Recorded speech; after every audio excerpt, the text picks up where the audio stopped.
આજે હું તમને એક એવું ફોલોઅપ જણાવું કે જેમાં રિઝલ્ટ જોઈને હું પણ થોડી સરપ્રાઈઝ હતી કે આટલું જલ્દી સારું થઈ ગયું.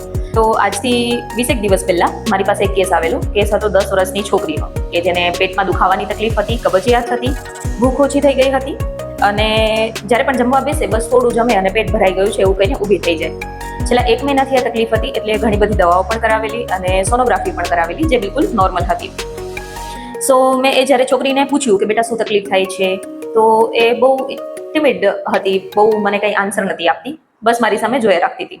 અને એ પછી મેં એના મમ્મીને પૂછ્યું કે એને જ્યારે તકલીફની શરૂઆત થઈ ત્યારે એવું કંઈ બન્યું હતું જેને લઈ અને ઇમોશનલી ડિસ્ટર્બ થઈ હોય. ત્યારે એના મધરે કહ્યું કે હા મેડમ, આ જ્યારે ચાલુ થયું એ પહેલાં એનો સ્કૂલમાં એની બધી ફ્રેન્ડ સાથે કંઈક ઝઘડો થયેલો અને એને લઈને બહુ ડરી ગઈ હતી. કેમ કે બીજી જે છોકરીઓ છે એમણે એવું કહ્યું હશે કે અમે તારી ફરિયાદ મેમને કરી દઈશું. તો એ ત્યાં કંઈ બોલી ન શકી, એ ઝઘડાને લઈને એ ડરી ગયેલી. અને એ આવી જ છે મેડમ, હંમેશા બારે જ્યારે પણ કંઈ પણ થાય, કોઈ સાથે ઝઘડો થાય તો કંઈ જ ના બોલી શકે, પણ ઘરે તો જ્યારે પણ ગુસ્સો આવે કે કંઈ પણ હોય તરત જ બધા પર ચિલ્લાયા રાખે અને ગુસ્સો પોતાનો વ્યક્ત કરી દે. અને જ્યારથી એને તકલીફની શરૂઆત થઈ છે ત્યારથી એને એકલું રહેવું ગમે છે, કોઈ બોલાવે ન ગમે, બહાર જવું ન ગમે.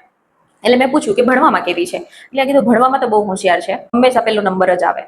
જ્યારે એના મમ્મી મને એ કહી રહ્યા હતા કે બાર સ્કૂલમાં એનો ઝઘડો થયો છે, એ પછીથી આ તકલીફની શરૂઆત થઈ છે. તો એ ધીરેથી આ મમ્મી સામે જોઈ અને ગુસ્સામાં આંખો મોટી કરી અને એના મમ્મીને એવું કહેતી હતી કે ના એવું નથી, મને પહેલાથી જ દુખે છે. પણ મધરે એ હિસ્ટ્રી કન્ટિન્યુ રાખી. મધર કન્ટિન્યુ કહેતા હતા કે શું સિચ્યુએશન બની હતી, એટલે એને રડવાનું ચાલુ કરી દીધું.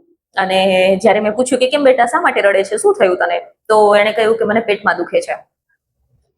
સો આ બધું કન્સિડર કરી અને મેં એને મેડિસિન આપેલી અને એ મેડિસિન છે લાઇકોપોડિયમ. લાઇકોપોડિયમ 30ના 3 ડોઝથી જ વિધિન 15 ડેઝ એને બહુ સારું હતું. અને એના મધરનું એવું કહેવું હતું કે દવા લીધા પછી લગભગ 1 થી 2 વાર દુખ્યું હશે, એ પણ બહારનું જમ્યા પછી. અને કબજિયાતની તકલીફ પણ નથી અને ભૂખ પણ સારી લાગે છે અને સ્કૂલમાં પણ એનું પરફોર્મન્સ સારું છે. હોમિયોપેથીમાં જ્યારે રૂટ કોઝ સમજી શકાય ત્યારે પ્રિસ્ક્રિપ્શન બહુ સરળ હોય છે અને રિઝલ્ટ પણ બહુ જલ્દીથી મળે છે. Thank you so much everyone.